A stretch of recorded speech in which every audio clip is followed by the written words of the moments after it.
This one, you'll all have heard of an angler called John Horsey. He's based out of Bristol Reservoirs. He does a lot of predator fishing now, I believe, but he's one of the best dry fly anglers I've ever come across. He will put dry flies on even when he thinks when there's nothing rising, no clue. He will still go with this approach. And one of his favourite flies to fish on the point is a fly called the carrot fly. It's very simple to tie, hence I'm tying it. And again, I'm using the red thread. You can use orange. I was going to use the orange, but I haven't got very much. This is the original partridge and orange stuff, Purcell's. So I've only got this last spool left, and I didn't want to waste it on a carrot fly, so we're getting red. Okay, dead simple. So I've got some Full and Mill. This is 3 pound 3.8, 7 pounds. Makes a little difference. You just need some thin tippet material.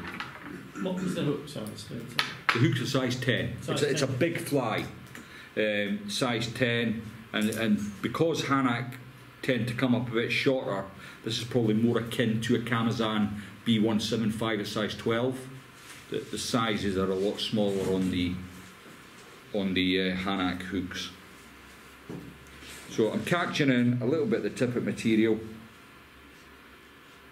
He says, he is. Come on. Got it. Okay. So the original carrot fly didn't have this, didn't have a rib, but I like to have some segmentation to the body of this fly. I'm using some orange seal's fur. Take a little bit out the packet here. That's something I'm going to stock up on at the BFFI actually, if I could see some decent seal's fur. But it is hard to get good stuff. Again, I'm going to put wax on the thread. Just helps when you're dubbing on seal's fur. And it's called the carrot fly because of the obvious reason. But I did speak to John about this, and his favourite carrot fly is tied with claret dubbing. He likes the claret. There's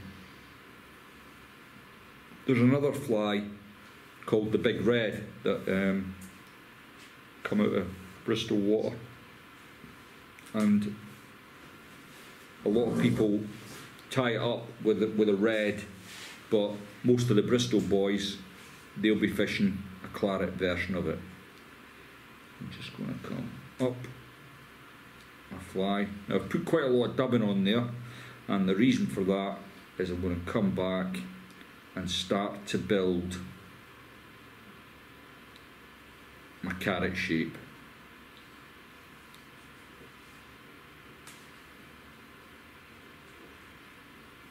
And that's looking not too bad. Then with my tippet material, come over. Doesn't matter what way you come with this. Once I've finished with the fly, you won't even see this tippet.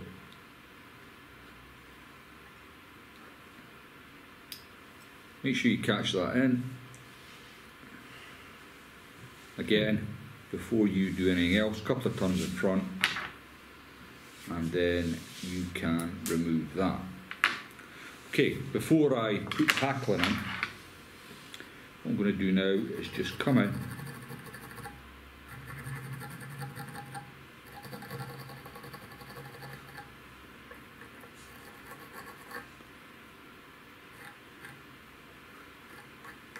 And I find with this pattern, the scruffier you get it, the better it fishes. In fact, once you've caught a couple of fish, it just seems to get better and better.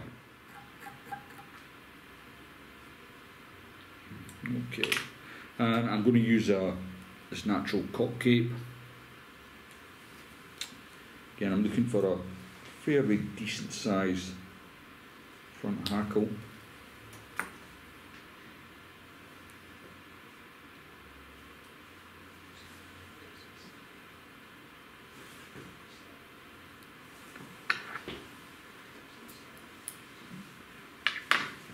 And then I'm going to add a little bit of wax to my thread, catching it well back, and bring my thread to the front of the hook. Now with this, I want to cram as much hackling in as possible, because this is what's going to, well, the seal's first going to help, but it's the hackle that's going to keep your fly right on top of the water. So I'm just wanting them touching side by side. Just stroke the hackling back as you come. That's a furnace, is it? Sorry? Is that a furnace hackle? Yeah. What's the furnace? Yeah.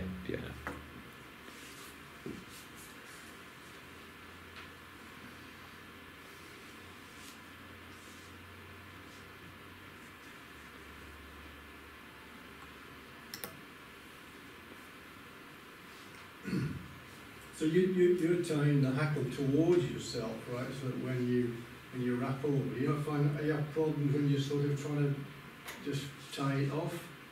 So you tie the hackle towards you. So as you're tying it in the direction, it tends to go up against. Yeah, somebody's asked me about this before, so I don't exclusively do that. What I do is, once I've tied in the hackle initially, I see what way it wants to go. It'll want to go a certain direction. Sometimes it won't go. But it will go the other way. So I can do it either way. It doesn't.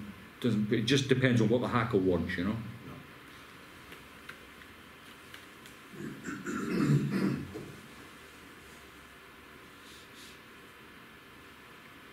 Right, I'm just pulling everything back there, trying to clear my eye.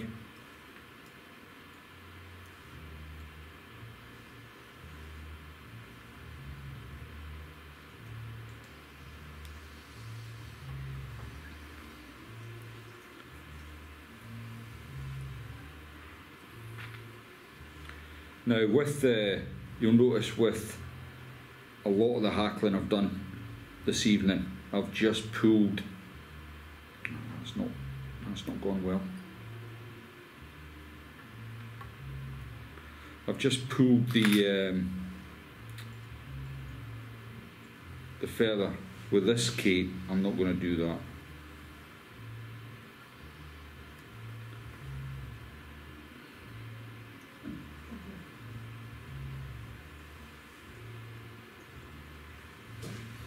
I'm just spinning my thread clockwise just to tighten it up. It seems to be coming undone on me.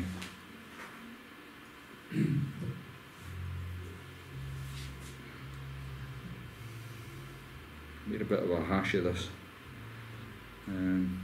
Slightly cloaked the eye, which I don't like to do. We're used to doing that. Sorry? I say we're used to doing that. This is why I largely find myself, tying, not exclusively, but unless there's a specific need for me to be tying with a uni thread or a UTC, I like the nano silks because it just leaves you so much room for error, and I'm always making mistakes, you know.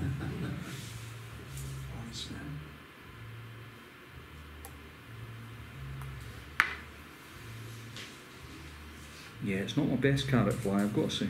But I'll have it, don't want well, you're more than welcome to keep all the flies. I think actually it's this club that's responsible for me doing most of the YouTubing and that. This is the first time anyone ever asked me to come and tie flies. Was John asked me along, and I thought, well, I'm sure that'll be all right. As long as they don't stone me, it'll be all right.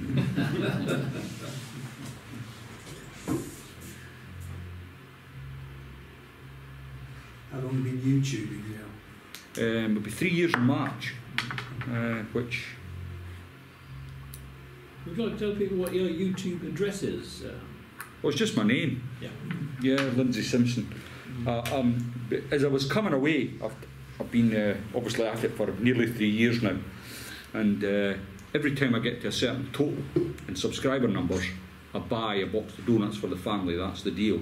So they're all waiting with bated breath this evening because I was 10 away from 10,000 subscribers.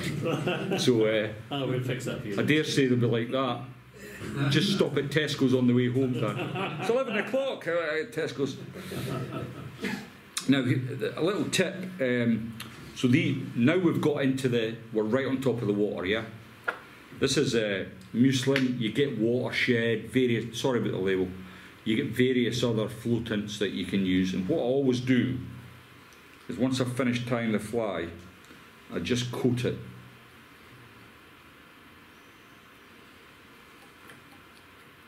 Now the beauty of doing this while you're tying it and at the vice is when you're fishing, and you'll know yourself when you've been fishing, the hatch comes on, it can be like 10 minutes, it can be 20 minutes, but it's seldom all day. You know, you'll get a window of opportunity. Now if you catch a fish and you're spending 10 minutes of that window trying to recover your fly, it's not good. So if you do this, you hook the fish, take it out, wash the fly, it'll float again, you know, it's good to go.